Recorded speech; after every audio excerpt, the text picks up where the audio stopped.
교회를 다니는 한 대학생이 있었습니다.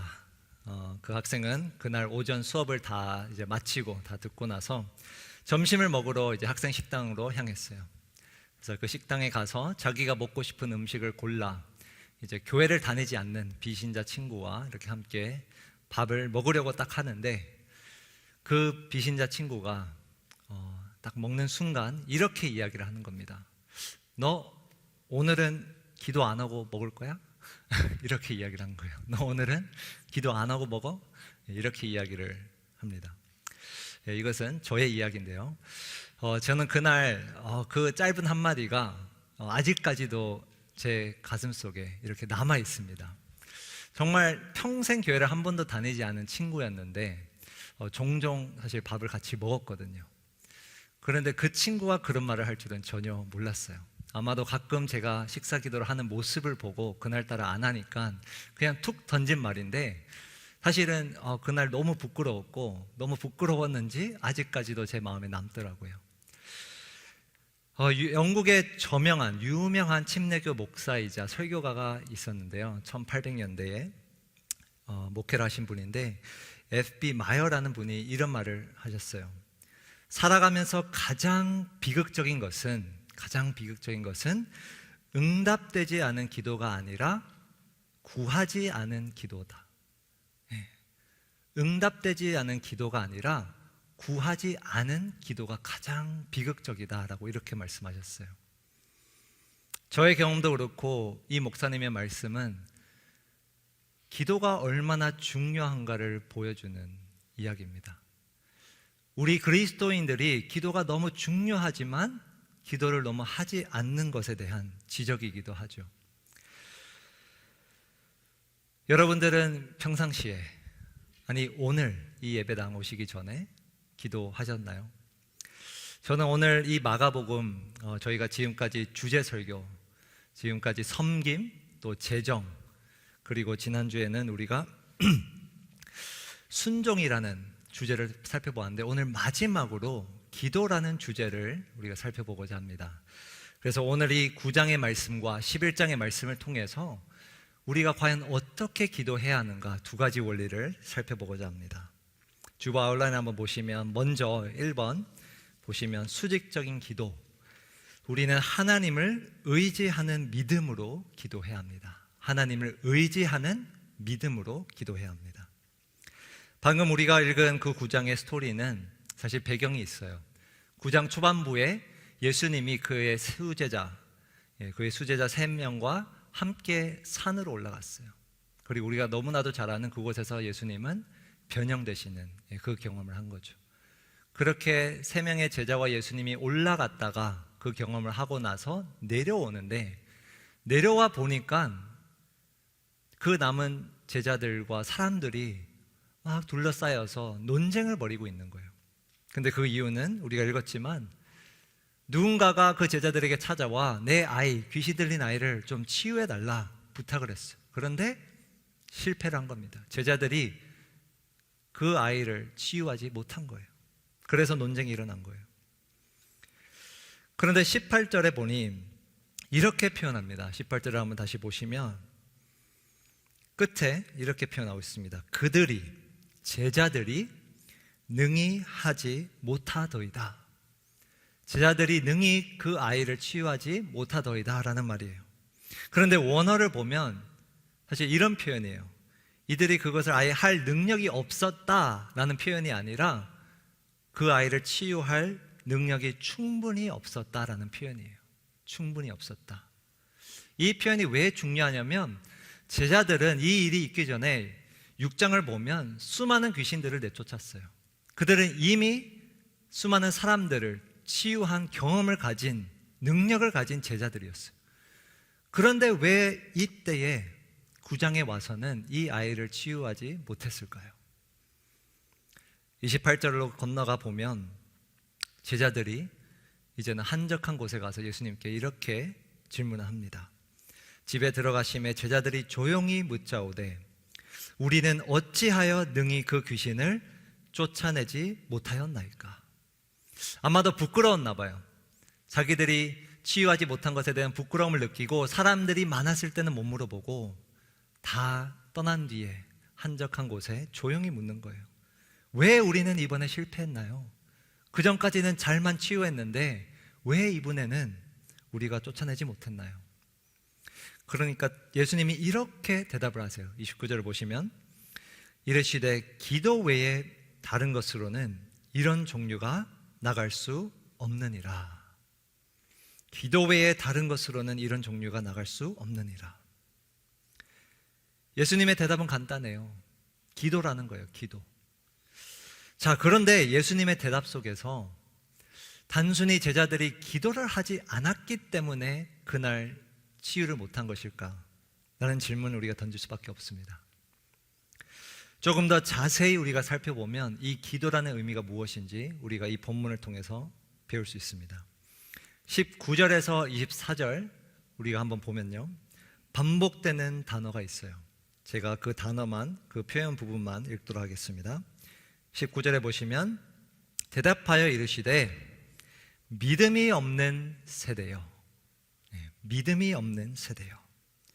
23절로 건너가서 보시면요, 할 수 있거든이 무슨 말이냐? 믿는 자에게는 능히 하지 못할 일이 없느니라. 그리고 그 다음 구절 보시면 아버지가 소리를 질러 이르되 내가 믿나이다. 나의 믿음 없는 것을 도와주소서. 믿음이라는 단어가 반복이 되고 있습니다. 자, 그런데 여기서 반복되는 이 믿음은 정확한 어떤 믿음일까요? 어떤 믿음을 이야기하는 걸까요? 18절에 우리 아까 보았던 그 표현 능히 하지 못하더이다 직후에 예수님은 믿음 없는 세대요 라고 표현하세요. 믿음 없는 세대요. 그리고 23절을 다시 한번 보시면 믿는 자에게는 능히 하지 못할 일이 없느니라. 방금 우리가 찬양도 불렀죠. 믿는 자에게 능치함이 없는.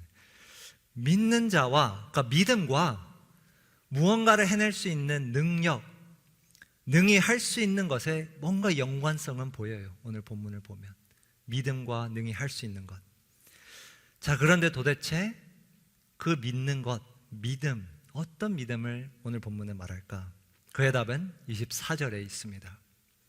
24절을 다시 한번 보시면 곧 그 아이의 아버지가 소리를 질러 이르되 내가 믿나이다. 나의 믿음 없는 것을 도와주소서 하더라. 이 아버지가 보인 믿음은 무엇인가? 바로 하나님을 의지하는 믿음입니다. 하나님을 의지하는 믿음. 예수님이 19절에서 믿음이 없는 세대여라고 했을 때 그 믿음도 무슨 뜻이었는가? 하나님을 의지하는 그 믿음이 없다라고 지적하신 거예요. 하나님을 의지하는 믿음. 오늘 본문의 이야기를 다시 한번 보시면요, 믿음이 없는 제자들과 24절에서 믿음 없는 것조차 도와달라고 전적으로 하나님께 의지하는 아버지의 믿음이 대조가 보입니다. 제자들은 왜 믿음이 없다고 예수님이 말씀하셨는가?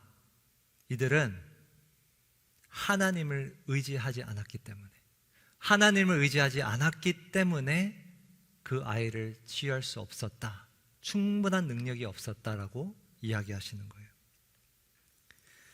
예수님이 29절에서 기도라고 말씀하신 것은 무엇인가? 그러면 바로 하나님을 의지하는 그 믿음으로 드리는 기도가 부재했다는 것을 지적하신 거예요. 제자들이 단순히 형식적으로 다 같이 모여서 기도를 하고 사역하지 않아서가 아니라 이들이 전적으로 하나님을 의지하는 믿음으로 드린 그 기도가 없었음을 지적하신 겁니다.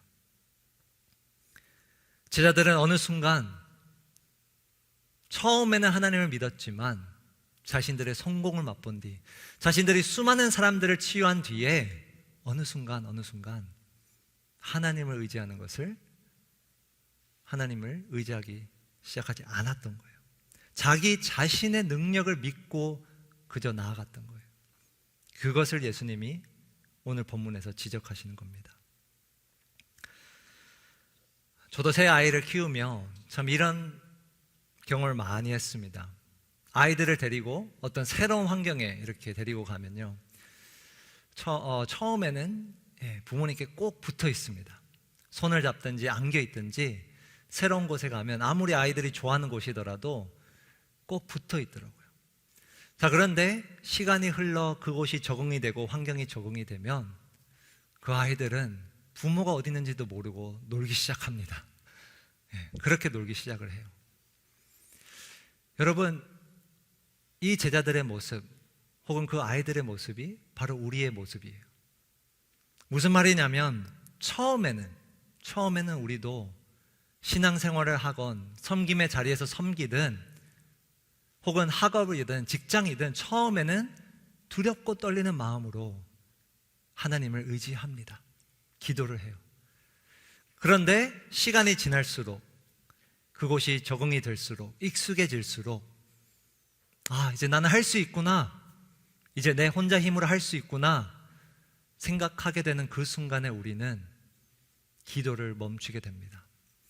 아니, 형식적인 기도는 지속할 수는 있어도 어느새 이 아버지와 같이 하나님을 전적으로 의지하는 믿음의 기도가 사라지기 쉽습니다. 한번 여러분들이 돌아보시면 좋겠어요. 지금 하고 있는 학업 혹은 직장 생활, 취업 준비, 그 모든 과정 가운데 여러분 정말 기도하고 계신가요? 기도로 나아가고 계신가요? 달리 말해 정말 하나님을 의지하며 그 일을 감당하고 있습니까? 우리는 버거운 생활 속에서, 삶 속에서 낭망하고 주저앉고 그렇게 하기는 쉽습니다. 근데 그렇게 할 때 더 쉬운 게 있다면 바로 기도를 멈추는 일입니다. 정말 그때야말로 하나님을 의지하고 일어서야 하는데 우리는 기도하는 것을 잊을 때가 참 많은 것 같아요. 하나님을 의지하는 것을 잊을 때가 참 많습니다. 그리고 반대로 아이들처럼 처음에는 두렵고 떨리지만 익숙해지고 일이 잘 풀릴 때, 그때에도 우리는 기도하는 것을 잊을 때가 너무나도 많습니다. 오늘 말씀은 이렇게 이야기하는 거예요. 어떤 상황에서도 그 일이 아무리 작든 크든 쉽든 어렵든 그 모든 일 가운데 하나님을 의지하는 믿음으로 기도하라 라는 말씀이에요. 우리가 어떻게 기도해야 하는가? 첫 번째는 바로 하나님을 의지하는 믿음으로 기도해야 합니다. 하나님을 의지하는 믿음으로 기도해야 돼요. 자, 두 번째 수평적 기도를 한번 보시면 바로 공동체와 함께 기도해야 합니다. 11장 본문으로 우리가 좀 넘어가서 볼 텐데요. 제가 먼저 12절에서 14절까지 읽도록 하겠습니다.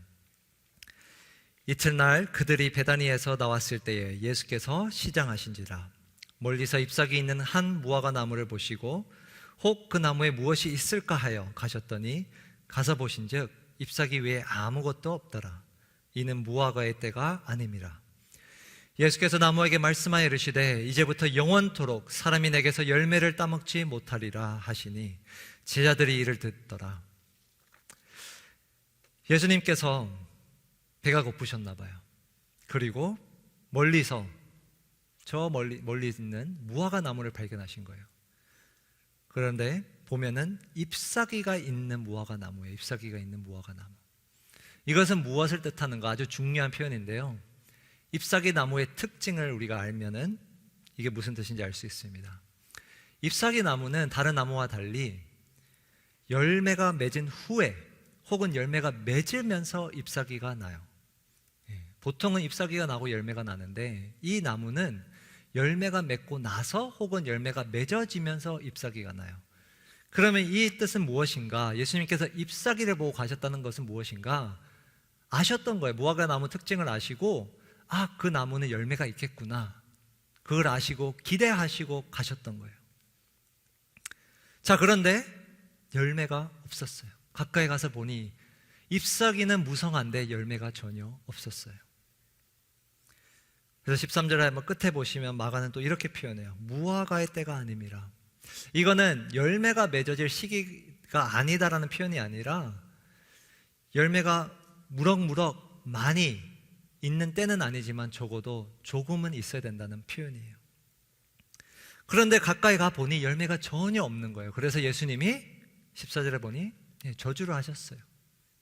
이제는 이 나무에서 열매를 따먹지 못하게 저주를 하셨어요. 그런데 그런 질문이 들 수밖에 없어요. 왜? 아니 도대체 이 나무가 그렇게 잘못한 걸까? 저주를 받을 만큼 예수님은 왜 이 나무에 그렇게 큰 저주를 내리셨을까? 라는 질문을 던질 수밖에 없습니다. 그런데 맥락을 보면 이 저주의 뜻을 우리가 알 수 있어요. 무엇인가? 이 무화과 나무는 예루살렘 성전을 가리키고 있는 거예요. 예수님이 그 나무에 저주하신 것은 어떤 것을 가리키는가? 성전에 대한 따끔한 말씀을 하신 거예요. 이 성전이 이 무화과 나무처럼 겉으로는 화려한데 잎사귀가 무성한데 정작 그 안에는 열매가 전혀 없다라는 것을 지적하신 겁니다.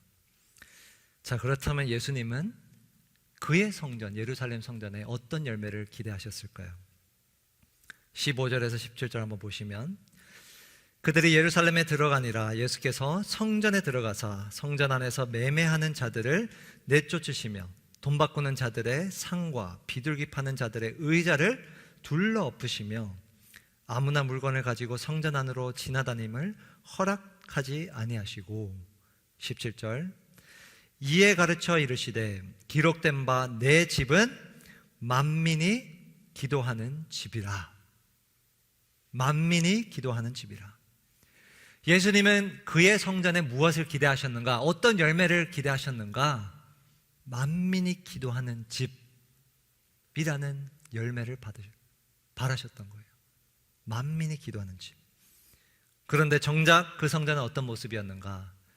17절 후반부 보시면 칭함을 받으리라고 하지 아니하였느냐? 너희는 강도의 소굴을 만들었도다. 만민이 기도하는 집이 되어야 하는데 그곳은 강도의 소굴이 되었다고 지적하시는 거예요. 그 무화과 나무에게서 열매를 기대하셨던 것처럼 예수님은 그 성전에 모두가 기도하는 것을 바라셨어요. 만민이 기도하는 집.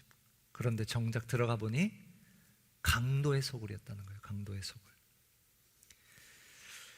자, 그런데 만민이 기도하는 집, 그 의미를 우리가 구체적으로 더 알아야 합니다. 예수님께서 20절에서 25절에 이것이 무엇을 의미하는지 두 가지를 말씀하시는데요.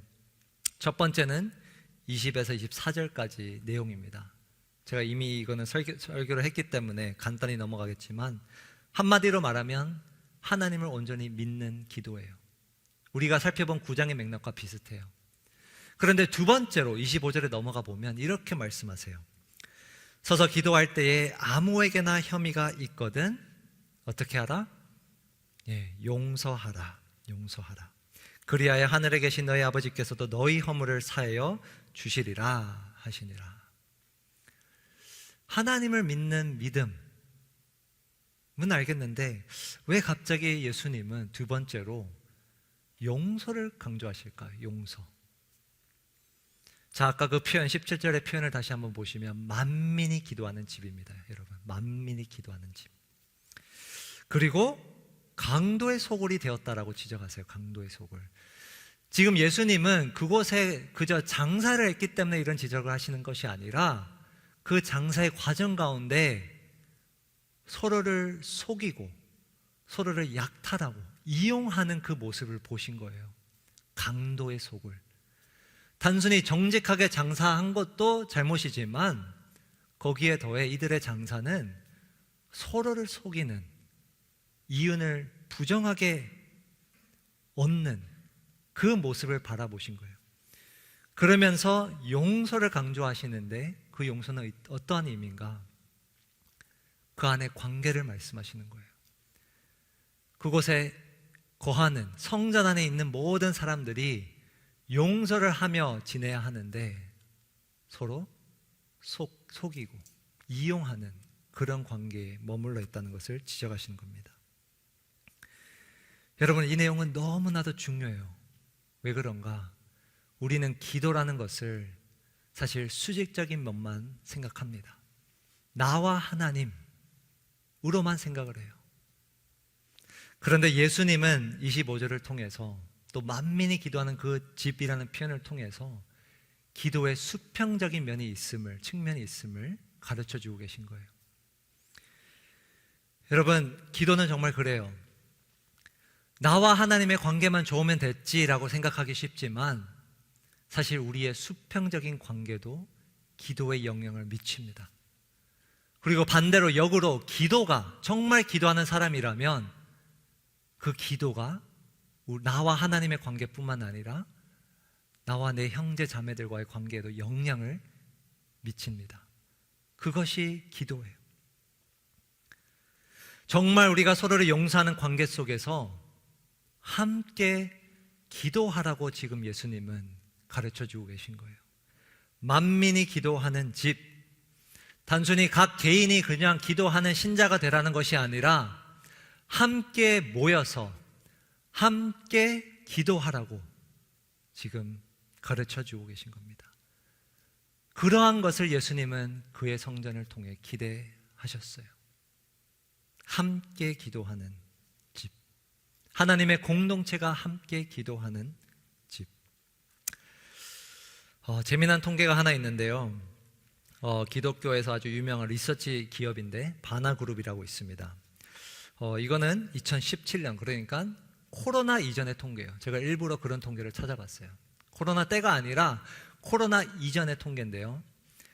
지난 3개월 동안 적어도 단 한 번이라도 기도한 이제 그리스도인들을 대상으로 설문조사를 했습니다. 설문조사를 하는데 이런 질문이었어요. 당신은 어떻게 기도하나요? 기도를 했다고 하는데, 적어도 한 번이라도 기도했다고 하는데 어떠한 모습으로 기도합니까? 그래서 아마 선택사항을 준 것 같은데 혼자 기도하는지 아니면은 같이 기도하는지 이런 거를 다 물어봤나 봐요. 그런데 놀랍게도 그 통계 결과를 보면 94% 이상이 나는 혼자서만 기도합니다 라고 대답을 했어요. 나는 홀로 기도합니다. 그래서 그 안에 다양한 항목이 있었어요. 나는 침묵 기도를 하는지 통성 기도를 하는지. 근데 다 합쳐보면 홀로 기도한다는 대답이 94% 이상이었어요. 그리고 2%만이 나는 다른 사람과 기도합니다, 혹은 어떠한 소그룹과 기도를 합니다 라는 답변을 했고요. 더 충격적인 결과는 뭐냐?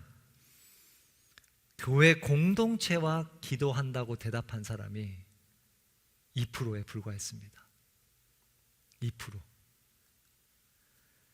100명 중에, 기도한다는 그 사람들 100명 중에 5명도 안 되는 사람만이 나는 다른 이와 교회 공동체와 기도한다고 대답을 했던 거예요.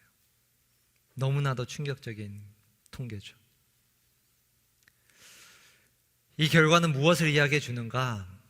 개인주의가 만연한 우리 사회 속에 이제 어느덧 우리의 기도 생활도 개인의 기도로 국한되었다는 거예요. 기도하면 이제는 골방에 들어가 홀로 기도하는 것만 이제는 생각한다는 거예요. 여러분, 홀로 기도하는 것이 잘못됐다는 것은 아니에요. 우리는 분명히 하나님과 독대하며 나의 마음의 깊은 속에 있는 것들을 다 아뢰고 쏟아내야 합니다. 분명히 그런 기도는 필요합니다. 절대적으로. 그러나 여러분, 오늘 말씀은 무엇을 가르쳐주고 있는가? 그 하나님과의 수직적인 기도 플러스 거기에 더해서 함께하는 기도가 필요하다고 이야기해주고 있어요. 그 수평적인 기도가 같이 가야 됨을 가르쳐주고 있습니다. 그런데 현실은 어떠한가? 이 통계가 보여주듯 많은 그리스도인들이 기도를 하되 오직 홀로 기도를 한다는 사실입니다.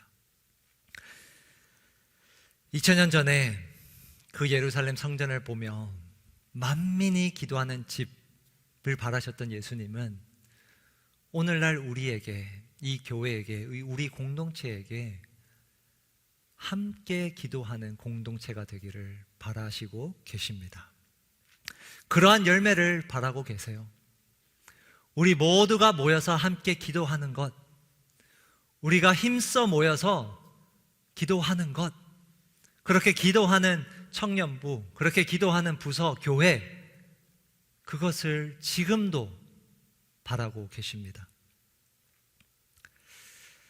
참 요즘 뉴스를 보시면 코로나가 다시 한번 우리의 발목을 잡고 있습니다. 이 부산에서도 정말 확진자가 엄청나게 늘고 있죠. 어떻게 보면 사역적으로 또 한 번 제동이 걸린 거예요. 또 한 번 제동이 걸리고 우리의 교제는 또 한 번 이제 한계를 맛보고 있고, 뭔가를 하지 못하는 이때에 우리가 할 수 있는 것 한 가지는 바로 기도입니다. 기도. 내 골방에 가서 기도하십시오. 하나님을 전적으로 의지하는 그 믿음으로 기도하십시오. 그러나 동시에 여러분, 이 코로나 상황 가운데서 우리가 함께 모여 기도하는 청년부가 되기를 소원합니다. 정말 이 예배당에 나와서 여러분들이 10분, 15분 전에 나와서 예배를 위해서 다 함께 기도하고, 이 예배 시간에 다 함께 기도하고, 또 이제는 목장이 개강되면 목장에 나아가 여러분들이 그 목장 소그룹과 공동체와 반드시 함께 기도하십시오. 함께 기도 제목을 나눌 뿐만 아니라 정말 그 시간에 기도하십시오. 그리고 저에게 올해 또 하나의 소원이 있습니다. 그것은 바로 우리 청년부 안에 사역팀 가운데 중보기도 팀을 만드는 거예요. 정말 우리 청년들을 위해서, 우리 청년 부서를 위해서 기도할 수 있는 그러한 기도자들이 함께 모여서, 몇 명이 되었든 간에 함께 모여 기도하는 것, 정말 이 말씀에 우리가 순종함으로 그러한 중보기도 팀도 만들고, 그러한 목장도 만들고, 또 그러한 우리의 청년부를 만들어가길 주님의 이름으로 축복합니다. 이 시간 우리 기도할 때 오늘 정말 이 말씀에 정말 순종하는 마음으로 우리가 오늘은 좀 중보기도를 하기를 원합니다. 근데 그 중보기도에 앞서 먼저 좀 나 자신을 돌아보며 기도하면 좋겠는데요. 우리 첫 번째 제지를 한번 기억하며 좀 나 자신을 먼저 돌아보면 좋겠습니다. 여러분들이 지금 진행하고 있는 학업이 되었든 어떠한 편입이나 입학을 준비하기 위해 하는 그 모든 과정 가운데, 또 취업을 위해서 직장 생활 가운데 여러분 정말 하나님을 의지하고 계신가요? 오늘 본문에 나타난 제자들처럼 어느덧 이젠 내가 할 수 있지, 내 힘만으로 이젠 가능하지 라는 그 마음으로 혹여나 기도의 자리가 점점 사라지고 있는 것은 아닙니까? 이 시간 우리 기도할 때 먼저 나 자신을 위해서 기도할 때 하나님, 정말 하나님을 의지하는 그 믿음, 이 본문에 나온 아버지와 같이 나의 그 믿음이 없는 것조차 도와달라고 우리가 시간 기도했으면 좋겠습니다. 그래서 정말 내가 더욱더 무릎 꿇고 하나님께 나아가고 나의 삶 가운데 그 모든 일들을, 나의 사역과 나의 모든 학업, 직장, 그 삶들을 정말 하나님께 올리며 하나님을 의지할 수 있도록 그 믿음과 그런 기도 생활을 위해서 한번 나 자신을 위해서 먼저 기도하시겠습니다. 하나님 아버지, 이 말씀 가운데 우리가 나아갑니다. 하나님, 정말 이 제자들처럼 우리가 오랜 신앙생활을 하면서 또 우리의 삶 가운데 익숙해지면서 성공을 맛보면서 우리가 이 제자들과 같이 어느새 기도하는 것을 잊은 것은 아닌지, 아니 형식적인 기도를 하고 있을지는 몰라도, 기도의 시간과 자리는 있을지는 몰라도 정말 하나님을 의지함으로 기도하고 있는지를 돌아봅니다. 아버지, 나의 사역과 이 설교 시간과 아버지, 이 청년들이 이끌어가는 그 모든 것들, 또 내가 하는 모든 일들 가운데 주님, 정말 하나님께 내 올리며 의지하며 나가도록 주님 축복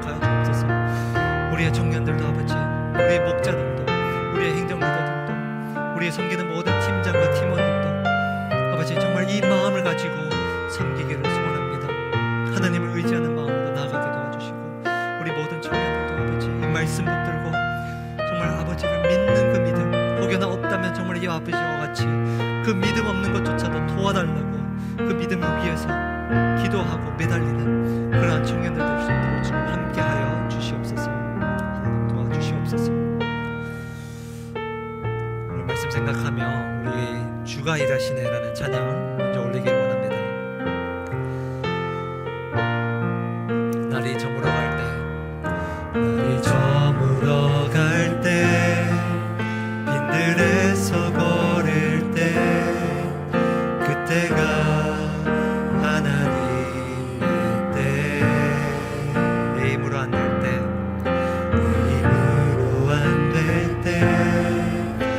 손으로 걸을 때 내가 고백해 여호와 이래. 우리 모인 이곳에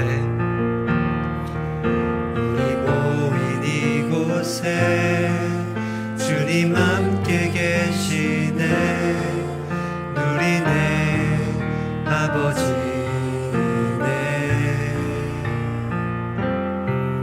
적은 떡과 물고기 내 모든 걸 드릴 때 모두 고백해 여호와 이래. 주가 일하시네. 주가 일하시네. 주가 일하시네. 주께 아끼지 않는 자에게 주가 일하시네. 주가 일하시네. 신뢰하며 걷는 자에게 주가 일하시네. 주가 일하시네. 주가 일하시네. 주께 아끼지 않는 자에게 주가 일하시네. 주가 일하시네. 신뢰하며 걷는 자에게. 여러분, 찬양의 가사처럼 정말 우리가 어떤 일이든지 그것이 아무리 익숙하고 아무리 흔하고 아무리 쉬운 일이든지 우리가 정말 주가 일하실 것을 기대하며 또 의지하며 나아가기를 소망합니다. 이 시간 한 번 더 우리가 기도할 때 우리 말씀 생각하며 이 시간 우리 청년부를 위해서 함께 이 시간 기도하길 원합니다. 몇 가지의 기도 제목을 나누고 싶은데요, 먼저는 우리 목장을 위해서 이 시간 기도하면 좋겠습니다. 두 주 후면 개강할 우리 목장을 위해서, 특별히 우리 목자들을 위해서, 이번에 새롭게 섬기는 목자들도 많고 또 오래간 지속적으로 섬기는 목자들도 있는데 그 목자들과 더불어서 우리 모든 목원들이 그 목장 공동체에 온전히 헌신할 수 있도록 우리가 기도하기를 원하고요. 또 목장을 위해서 한 번 더 기도할 때 정말 우리가 안전한 환경 가운데서 그 현장에서 꾸준히 모일 수 있도록 그런 환경을 열어달라고 이 시간 우리 목장을 위해서 기도하면 좋겠고요. 두 번째는 저를 위해서 기도해 주십시오. 저도 이제 2월 중반이 되면 창세기 강해를 시작할 텐데 그 말씀을 온전히 준비할 수 있도록 저를 위해서 기도해 주시고, 또 이 말씀을 듣는 우리 모든 청년들이 창세기 말씀을 통해서 정말 하나님이 누구시며 하늘로부터 오는 그 복이 무엇인가를 진정으로 깨닫고 나아갈 수 있도록 그러한 은혜로운 말씀이 되도록 이 시간 우리 목장과 또 우리 강해를 위해서, 말씀을 위해서 함께 기도하시겠습니다. 하나님 아버지, 우리 청년부가 이제 2월에 들어서서 목장이 개강되고 또 새로운 말씀으로 나아갑니다. 아버지, 이 시간 우리가 함께 드린 이 기도 가운데 주님 들어주시고 응답하여 주시옵소서. 마음 모아 기도하는 우리 청년들의 기도를 들어주시고, 특별히 우리 목자들 주님 함께 해주셔서 정말 목장을 한 번 더 이끌어갈 힘을 더해주시고, 그들이 오늘의 말씀처럼 자신들의 힘만 능력만 의지하는 것이 아니라 하나님의 능력을 의지함으로 기도로 먼저 나아가도록 주님 우리 목자들 이끌어 주옵소서. 우리 목자와 더불어 우리 모든 목원들도 그 목장 공동체를 섬김에 있어 함께 동참하고 함께 헌신할 수 있기를 간절히 소망합니다. 그래서 목자 한 사람만이 힘겹게 이끌어가는 그러한 공동체가 아니라 모두가 한 마음으로 그 목장을 섬기며 그 목장의 공동체를 이루며 섬기며 헌신하는 그러한 우리 청년부 목장이 되도록 주님 축복해 주옵소서. 또 하나 말씀 가운데 주님 은혜 더하여 주옵소서. 마가복음을 통해서도 우리에게 충분히 말씀해 주셨는데 이제는 구약에 있는 그 창세기 말씀을 통해서 하나님이 누구신지 깨닫게 해주시고 정말로 하나님으로부터 온 그 복을 우리가 올바로 알고 세상에 복게 하는 하늘에부터 오는 복을 늘 바라보며 늘 구하며 살아가는 우리 모든 청년들 될 수 있도록 주님 인도해 주옵소서. 하나님 아버지, 오늘 1월 마지막 주에 또 마가복음의 마지막 주제를 살펴보며 기도에 대해 가르쳐 주셔서 감사합니다. 참 우리가 신앙생활을 하며 기도와 말씀 너무나도 흔히 듣는 하나의 영역인데 이 말씀 가운데 우리의 기도 생활을 돌아봅니다. 혹여나 우리 청년들 가운데 그 기도의 자리를 소홀히 여겼던 자들이 있다면, 그 기도의 자리가 꾸준한 기도의 자리가 없었다면 이 말씀을 통해서 다시금 기도의 자리로 나아가도록 주님 이끌어 주옵소서. 특별히 형식적인 기도가 아니라 정말 오늘 본문에서 말씀한 그 믿음의 기도, 하나님을 의지하는 그 믿음의 기도를 우리 모두가 들을 수 있도록 주님 축복해 주시고, 골방에서도 기도하되 정말 이곳에 나와서 함께 기도하는 우리 모든 청년들 될 수 있도록 주님 이끌어 주옵소서. 정말 우리 청년부 공동체가 하나님 보시기에, 예수님 보시기에 만민이 기도하는 집, 모두가 함께 모여 기도하는 부서가 되도록 주님 축복해 주십시오.